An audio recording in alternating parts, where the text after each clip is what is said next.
आपके अंदर संतों के प्रति, महात्माओं के प्रति, साधुओं के प्रति, ब्राह्मणों के प्रति मान सम्मान का भाव है, श्रद्धा का भाव है, आदर सत्कार करने का भाव है, तो माताओं में विनम्रता से कहूंगा कि गोविंद की कृपा बरसेगी।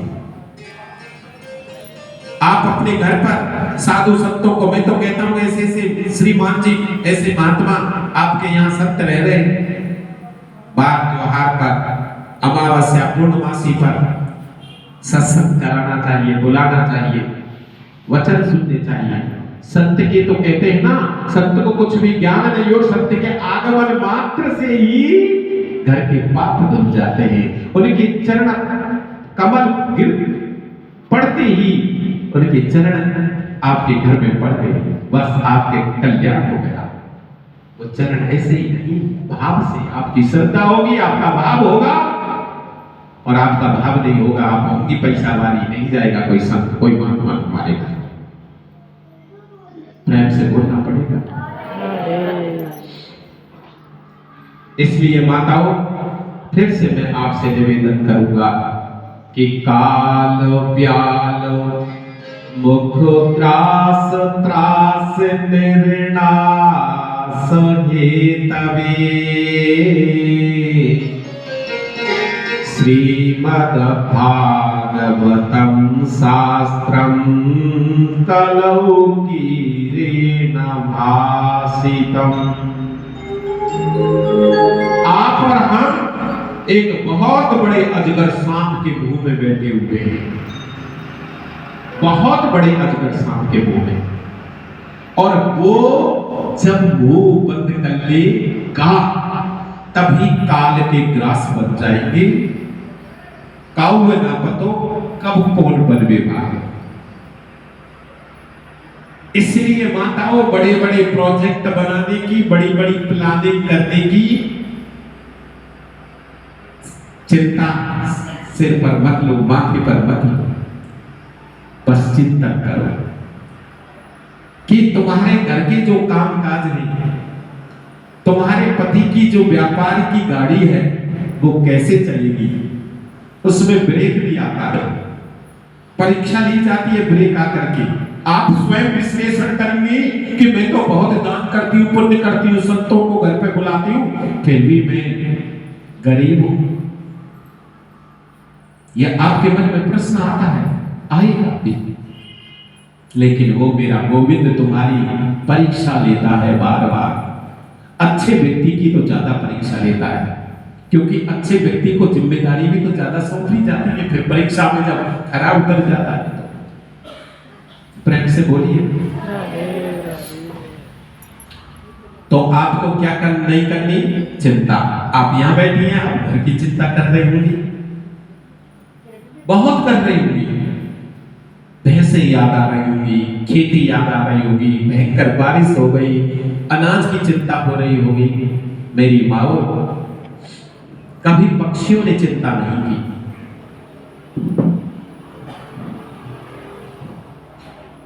कभी पशुओं ने चिंता नहीं की,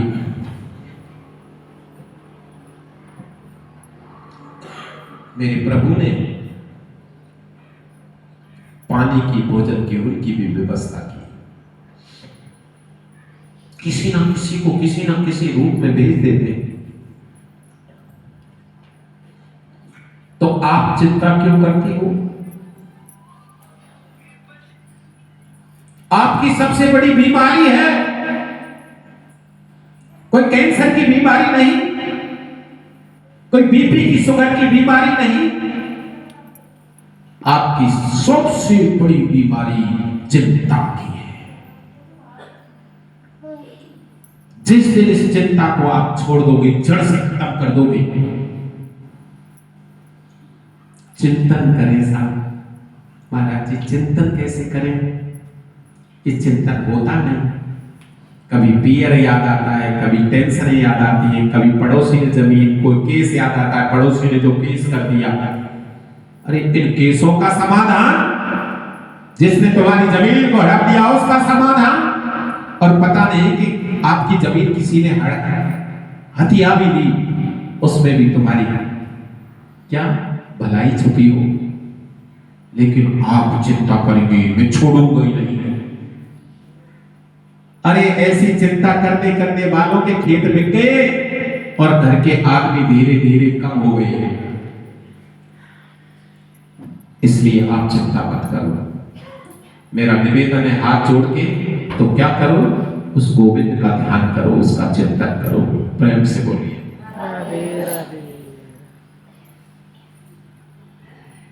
माताओं। अब मैं भागवत की चर्चा कर रहा हूं तो भागवत की ही बात कहूंगा। ये जो भागवत का दिव्य ज्ञान है ना, ये देवताओं को भी सुलभ नहीं हुआ, उपलब्ध नहीं हुआ, उनकी वो भी इससे वंचित रहे। क्यों? ऐसा क्या हुआ कि देवता भागवत के ज्ञान से वंचित रहे, अमृत ज्ञान से वंचित रहे? भागवत के अंदर आचार्य सुखदेव जी महाराज की चर्चा होती है। भागवत के अंदर राजर्षि परीक्षित की चर्चा होती है। ये सुखदेव जी कौन है? ये वेद व्यास जी के सुपुत्र, जो 12 वर्ष अपनी माता के गर्भ में रहे। बोलिए सुखदेव जी महाराज की। ऐसा महान संत इस धरती पर पैदा कोई नहीं हुआ जो अपनी मां के गर्भ में 12 वर्ष तक रहा हो और पैदा होते ही नैष्ठिक ब्रह्मचारी हो गया और संत बन गया। माताओं, भाई आवाज नहीं आनी चाहिए।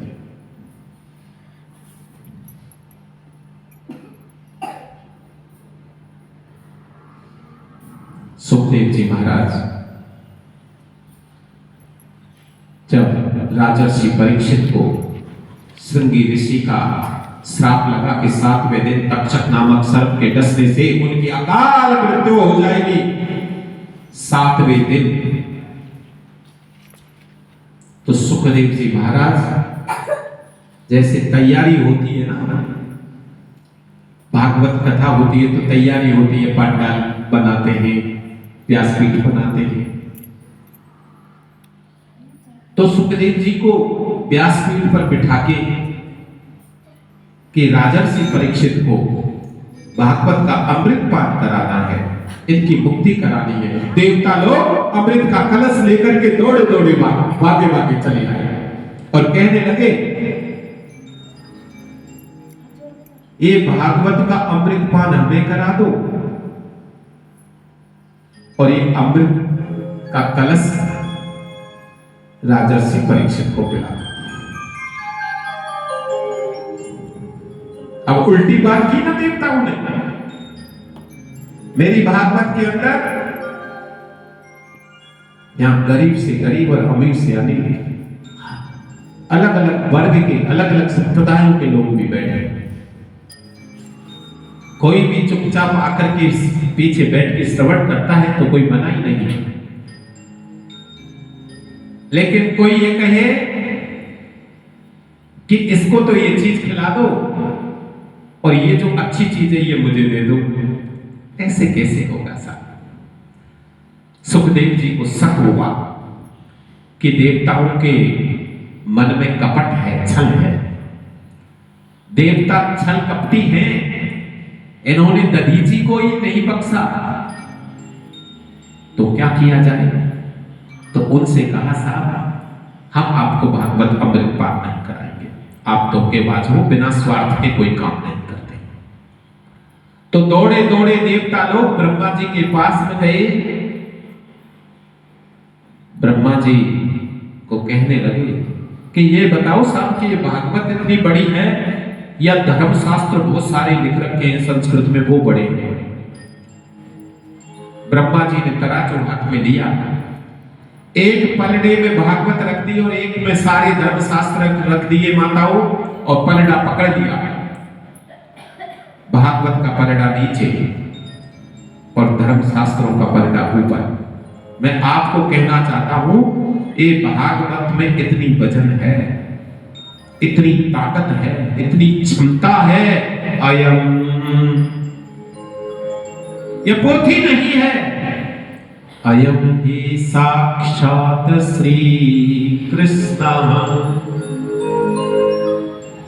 आपको पता है जब गुरु द्रोणाचार्य ने बोल दिया कि हे एकलव्य तुम भीम जाति के हो, मैं तुम्हें धनुर्विद्या की शिक्षा नहीं दूंगा, तो उस एकलव्य ने गुरु द्रोणाचार्य की मिट्टी की मूर्ति बना करके और गुरु का ध्यान करके, गुरु को आत्मा में उतार के और धनुर्विद्या सीखी। एक दिन जब कुत्ते के मुंह में बाण था, मुंह खुला रह गया कुत्ते का, और उसको जब अर्जुन ने देखा,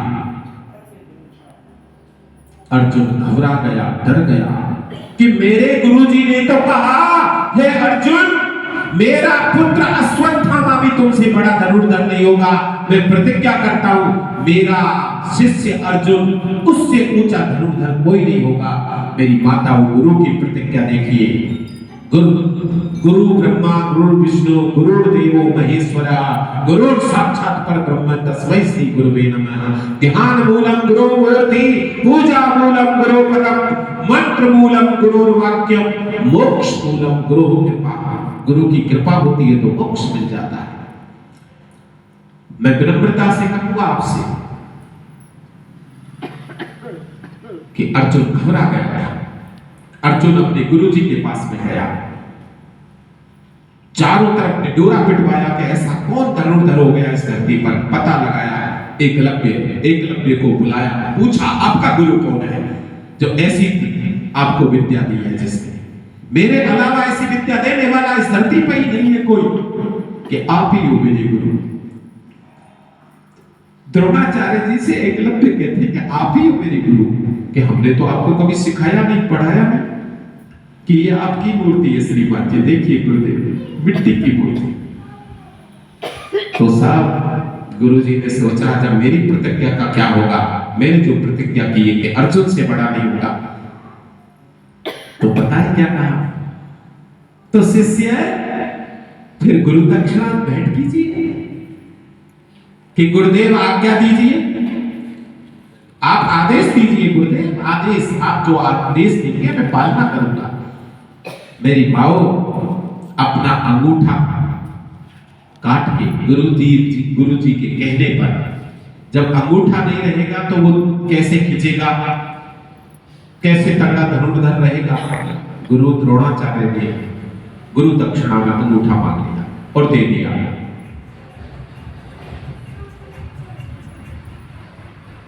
पता है क्यों हुआ, एकलव्य को क्यों याद किया जाता है, वो इसलिए याद किया जाता है कि ऐसा श्रद्धावान शिष्य जिसके गुरुजी ने उसको शिक्षा नहीं दी, फिर भी श्रद्धा इतनी अटूट थी, वो श्रद्धा माता वो आप सबके हृदय में अटूट रहेगी।